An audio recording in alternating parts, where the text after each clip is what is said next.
Alors? Bon anniversaire! Merci, avec ça je vais pouvoir faire de super films. Dis, maintenant que tu as du matériel, je suppose que tu vas vouloir filmer un peu tout le temps.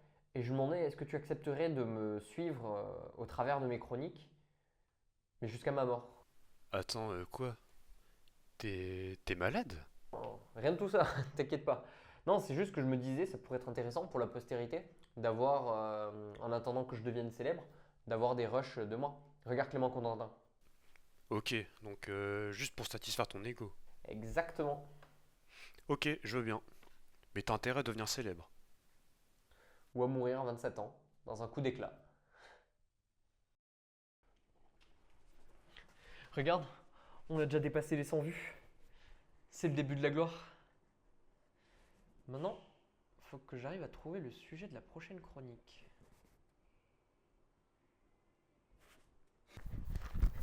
Ça y est, j'ai trouvé la prochaine chronique.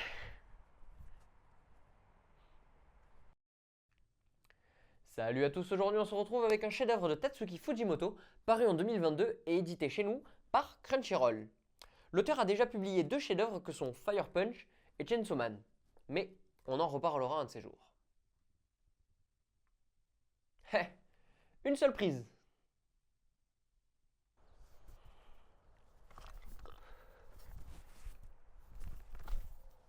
Tu veux essayer? Ah ouais.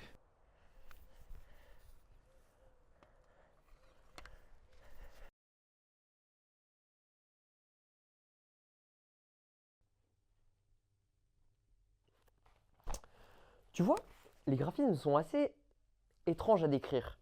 Objectivement, je ne sais pas si on peut vraiment dire qu'ils soient beaux, mais je trouve qu'ils sont porteurs d'une certaine puissance. Vraiment, moi, je les trouve magnifiques. Ils me transportent vraiment dans l'histoire. Mais objectivement, je ne sais pas si on peut dire qu'ils soient beaux. En revanche, les décors, eux, sont vraiment très détaillés, impeccables. En même temps, il y a 8 assistants qui sont crédités au décor. Ça aurait été un comble que les décors soient de piètre qualité.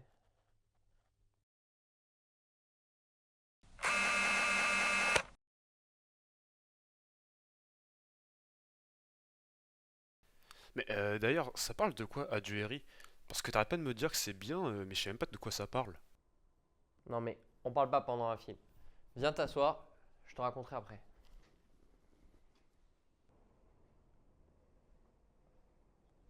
Ah, pour répondre à ta question maintenant que le film est fini.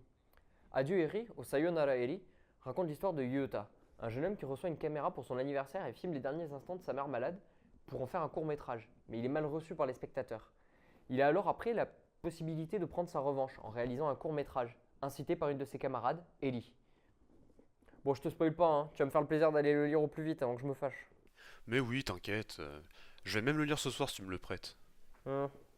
Demain, je te fais passer un questionnaire pour vérifier. Si tu veux.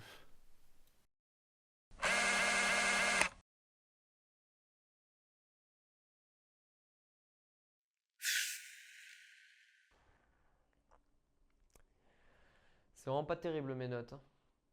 Heureusement que j'ai pas besoin de ça pour devenir un réalisateur. Heureusement que j'ai pas besoin d'un diplôme pour devenir réalisateur. Qu'est-ce que ça peut me saouler les études? Honnêtement, je pense que je vais pas finir l'année, hein. Je vais me faire virer avec des notes pareilles. Allez, fais un effort et bosse un peu. Je peux t'aider à réviser, moi. Oui, mais non, mais j'ai trop de choses à faire. La vie est trop courte. J'ai énormément de choses à faire pour devenir un grand réalisateur. Certes, mais tu sais que Spielberg a repassé son diplôme pour prouver à ses descendants que finir ses études c'était important. C'est vrai. Chier. Tu vois, plus que les dessins, c'est le découpage qui est intéressant. L'œuvre est une ode au cinéma, mais ça, je t'en parlerai un autre jour. En fait, les cases sont découpées un peu à la manière d'un storyboard de film. En fait, la quasi-totalité des planches, enfin des planches sont découpées en 4 cases, qui évoquent le rapport 16 neuvième. J'ai pas encore mesuré le rapport, faudra que je le fasse pour la vidéo, histoire que ça passe pas trop pour un travail d'amateur. Mais du coup, le découpage déroge à la règle en de rares occasions, afin de mettre l'emphase sur certaines scènes, comme le ferait une BD plus classique, et ce par des plans plus larges ou des doubles pages. Mais du coup, on pourrait se dire qu'avec ce découpage storyboardé, le dessinateur est quelque peu bridé dans sa fantaisie pour exprimer ce qu'il a exprimé. Mais en fait, que nenni. Simplement, les découpages fantaisistes habituels sont remplacés par des jeux sur les noirs et blancs qui permettent d'insister sur telle ou telle émotion, telle ou telle scène. Et en fait, cette mise en scène permet de bien insister sur les légers mouvements du quotidien, ou même en fait leur absence de mouvement. En fait, c'est littéralement un court-métrage couché sur papier. Vas-y, je vais enregistrer les voix off. Tu peux continuer à filmer, mais fais pas de bruit, s'il te plaît.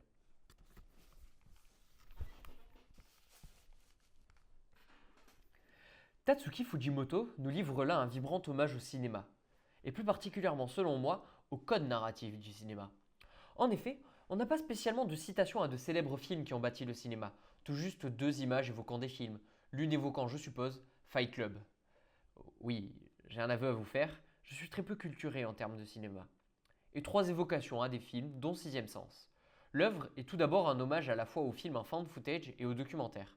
Pour ceux qui ne connaissent pas le concept de found footage, je ne peux que vous recommander la vidéo de Chroma par Karim Debache à ce sujet-là. Tu sais, plus qu'un hommage, l'œuvre est... Non mais tu vas pas me parler de l'œuf alors que tu poses ta pêche, continue une fois que t'as fini.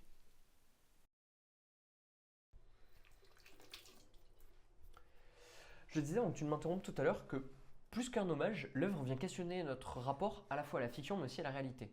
En effet, l'œuvre joue avec le lecteur en jouant avec les différentes diégèses de l'œuvre. Elle retourne tellement ce concept dans tous les sens que nos repères de réalité relative à l'œuvre sont entièrement faussés. On ne sait plus quelle est la partie réalité et fiction dans la diégèse même de la fiction. Je t'ai perdu? C'est normal. J'allais vous chercher à boire. Des sodas, ça vous va? Ouais, très bien. Pourquoi tu le suis tout le temps comme ça? Je veux dire, il est même pas sympa avec toi la plupart du temps, hein. T'es pas son chien. Tu vois? Ah, il est dégueulasse ton sandwich, putain, mais t'es même pas foutu de préparer un sandwich correctement. Vas-y, je vais enregistrer les voix off. Tu peux filmer, mais ne fais pas de bruit s'il te plaît. Tatsuki Fujimoto nous livre là un vibrant hommage au cinéma, et plus particulièrement, selon moi, au code narratif du cinéma. En effet, on n'a pas spécialement de citation à de célèbres films qui ont bâti le cinéma, tout juste 2 images évoquant des films, l'une évoquant, je suppose, Fight Club. Oui, j'ai un aveu à vous faire, je suis très peu culturé. Mais putain! Tu peux pas filmer sans faire de bruit? En plus, tu vas m'avoir niqué le livre là! Non mais c'est bon, il... Ta gueule! Juste, ferme ta gueule! Je t'ai juste demandé de filmer sans faire de bruit, c'est pas compliqué, putain! Simplement, les découpages habituellement fantaisistes laissent place à... Putain, mais tiens ta caméra correctement, je vais devoir recommencer mon monologue à zéro là! C'est vrai qu'il est pas facile, mais j'ai envie de voir où ce projet va aller. J'ai envie de le suivre jusqu'au bout.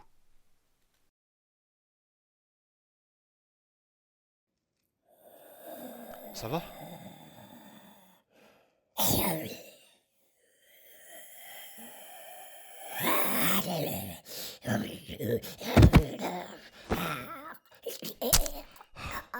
Merde, merde, merde, merde, merde. Merde!